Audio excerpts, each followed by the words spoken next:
Hi everybody, this is Dale Sorgen, one of your candidates for the office of Governor of the great state of Washington, and this is a moment to imagine liberty. I have a question for you. How much would you give if your next door neighbor specifically asked you for money so they could try to keep their child from using illegal drugs?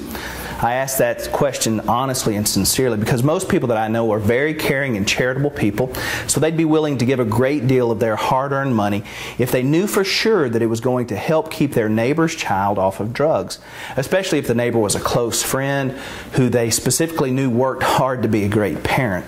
But what if the neighbor who was asking you for money was not your dear friend who lived next door? Maybe a neighbor who lived a few houses down that you didn't know as well and who was rumored to not be a very good or very caring parent. Again, many people that I know might still be willing to give of their hard-earned money to help their neighbor, but certainly the amount of their own money that they would be willing to give, I suspect, would be less. Now, what if the person at your door asking you for your money was someone that you did not know at all, and they were asking you to give them money so that they could take measures to attempt to keep their child from using drugs?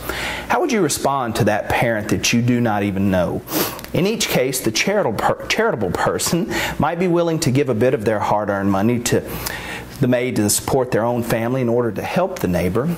Charitable people are like that, but every situation would be different, and your willingness to give would probably be dependent upon what you knew of the home where the child was being raised and how that money was going to be spent. But that raises another very important question. What if the neighbor that came to you asked you for your hard-earned money not to keep their own child from using illegal drugs, but to try and help another child who they didn't even know and who lived in another neighborhood very far away in circumstances that were not good?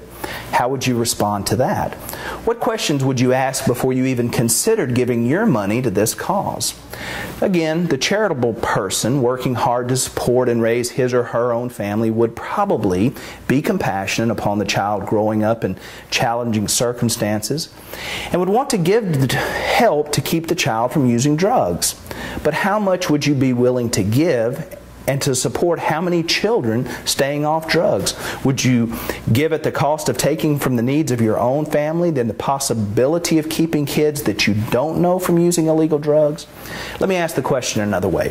What would you say if your neighbor, close friend or not, came to you and demanded that you give them money to help keep their children from using illegal drugs?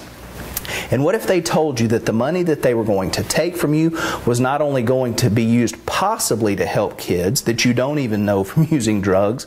Of course, there'd be no guarantee of success, but would also be used to help keep your own kids from using illegal drugs. How would you respond to that? Would you say okay and give what had been demanded of you? Would you even question for a moment the prospect of him forcibly taking your money to fund something that you can take care of with your own money at your own home? Would you possibly reply like this: how about I just keep my money and I'll use that money to provide for my own children and to teach them not to do things that are harmful to themselves, and then I will trust them to make the right decisions as they grow up? But the neighbor demanding your money would say that your reply wasn't sufficient because you could not possibly take care of your own children that well, and it was selfish of you to want to keep your own money and not care for other children. And then he would take your money anyway, as he would be certain that it was morally right to take your hard-earned money and somehow morally wrong for you to want to keep your hard-earned dollar to support your own family. To me, that defines the war on drugs. It's actually just a war on honest, charitable, hardworking taxpayers, and in my opinion, the drugs are winning their war and the taxpayer is losing theirs. I invite you to check out our website at www.imagineliberty.us to find out more about our Imagine Liberty campaign. If you've already decided that you don't mind the government taking your money to fight the war on drugs because this war is just way too important, despite the fact that all evidence seems to show that the war has effectively been lost, then you're in luck this year because one of the political sides will have the candidate that is just right for you. But if you're willing, I would like to invite you to join us this year to break the cycle and have the courage to think independent.